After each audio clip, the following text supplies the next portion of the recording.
What is up, and welcome back to my channel. Today I want to talk about something really important, and it could drastically change very soon, and that is Section 230 and the control that big tech, social media, like Google, Facebook, Twitter, all have, the stranglehold of power they have over free speech right now. So Section 230 is a piece of legislation that was added to Title V of the Telecommunications Act of 1996.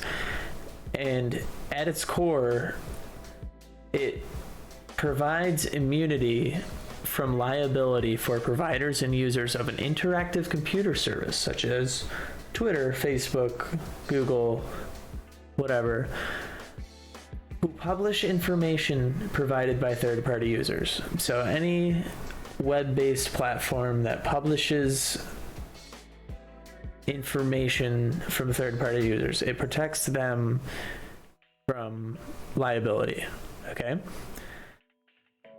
And then there's a further statute of Section 230 that provides Good Samaritan protection to these companies, so they can't get any civil suits when they remove people's content, when they deem it, offensive, obscene, like even if it's like constitutionally sound protected speech.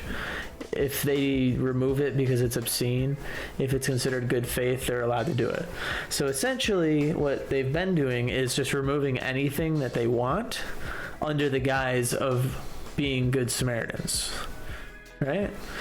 And this has been going on for a while now. A lot of like many conservative people have been completely removed or deplatformed, and including the president himself at one point. So it's a big deal, and there's some new talks down in Florida that they just passed a bill through the Senate, and it could be good news for everybody. We could be looking at free speech online again. But first I want to talk about another article, and then we'll talk about that. So all right, so I want to talk about this article first. About a month ago, there was a hearing where in Congress where the CEOs of Facebook, Twitter, and Google went on and Congress asked them a ton of questions about like how they're like moderating their platforms and trying to get their input on how they could make Section 230 better. Okay. It went nowhere. All it was they would ask these guys about a specific problem or question or a certain instance of banning, and they're like, all right, yeah, I'll have to look into that. I'll have to look into more of that. It's like, oh, gee, thanks. You didn't look into any of these things before you came to your hearing? Like, come on. But, yeah, Republicans raised long-running conservative grievances unproven that the platforms are biased against conservative viewpoints and censor material based on political or religious viewpoints. First off, unproven? What do you mean? Trump was literally banned. That's biased. But there is increasing support in Congress for legislation to rein in big tech companies. Absolutely. They are the new like railroad. Like they're controlling everything, just like they did with the railroads back in the day. That legislative momentum plus the social environment of political polarization, hate speech, and violence against minorities was reflected in panel members' impatience as they questioned the three executives. Several lawmakers demanded yes or no answers and repeatedly cut the executives off. We always feel some sense of responsibility, Pichai said, which is the leader of Google. Zuckerberg used the word nuanced several times to insist that the issues can't be boiled down. Any system can make mistakes in moderating harmful material, he said. So basically, as you can see, this article is on the side of big tech. Like, they are trying to make Congress out like they're being inconsiderate of these billionaires who control every facet of our social lives now. With COVID making it so we're not allowed to go out and be out and about as much, everybody's spending so much more time on their phones. And who do you think got richer during that? Any idea? Who could have gotten richer during that? Like very much richer. Okay, so down in Florida, legislation targeting big tech clears the Senate. Now it still has to pass through the House of Representatives, but yesterday, they passed legislation requiring social media companies to publish standards for use and abide by them when it comes to deplatforming users. Well, you'd think they would have already had to do that, but no, we have to make more laws to make sure that they don't ban them. So this is the juicy part. Specifically, big tech platforms face fines to up to $100,000 a day if they deplatform a statewide candidate for public office and $10,000 a day for other political candidates. Now we're talking, finally, some actual consequences for their actions. Like it's just been ridiculous. They can do whatever they want with complete and utter, zero opposition because they control everything. So it's nice. In 2018, Matt Caldwell, the losing candidate for Florida Agriculture Commissioner, was deplatformed before his pro-National Rifle Association ad, which YouTube removed for almost a day. They were able to take a whole segment of free press away, saying, "We don't want to hear those words. We don't want to hear that speech, and we're going to deplatform you." And that was State Senator Kelly Stargell. This bill fixes that. Good. That is what we need, and make it national. If Florida passes this bill, I'm hoping that other red states like Texas and Missouri pick up this bill and put it into law, because this needs to be. There should not be an autocracy or a kleptocracy, literally a bunch of thieves that rule our country. We didn't elect these people, so why are they dictating in their terms of service what we get to say online? That is unconstitutional. That is freedom of speech. Now, if you want to say, "Oh, my private business," we're past that. These people are. It's like the equivalent to a phone company. Okay, you don't see the federal government or anybody going after AT&T for a terrorist using their phone, or using their carrying service. So why would Facebook be responsible if people were posting pro-gun messages?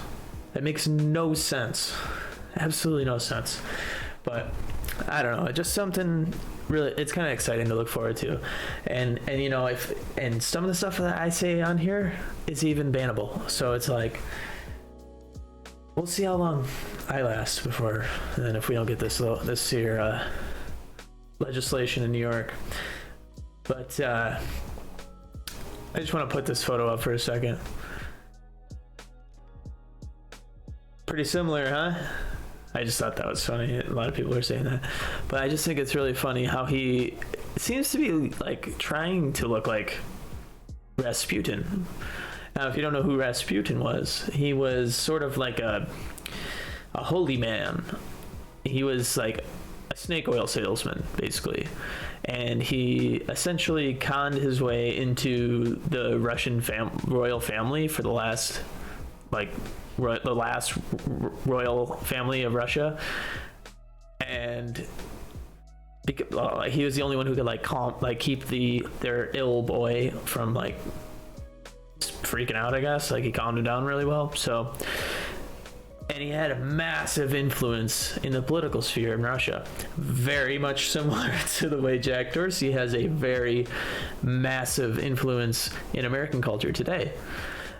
And let's hope that Jack Dorsey doesn't follow in Rasputin's footsteps because, you know, the whole royal family ended up getting killed.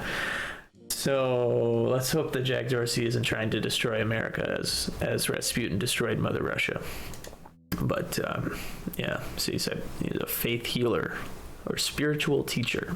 If you want to read about Rasputin, I'll throw this link in the description if you want. But then I wanted to talk about the definition of a publisher, because if you look at Section 230, it provides immunity from liability for providers and users of an interactive computer service who publish information provided by third-party users. Okay, so that makes them publishers, right? And they are protected from liability by what they publish. Okay, so the definition of a publisher is a person who publishes things. And what is publishing? Publishing is the business or profession of the commercial production or issuance of literature, information, musical scores, or sometimes recording or art. Now, does Twitter do any of those things? Yeah, they do. So I guess you could say they're a publisher.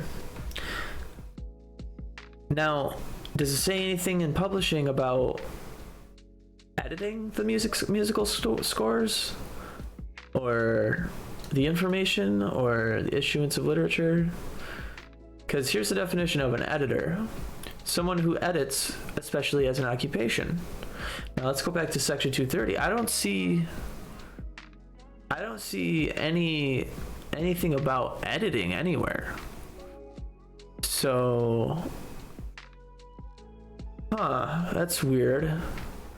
So why is it that Twitter can slap a warning label on your tweets saying this is misinformation or something, like an editor would, and still act like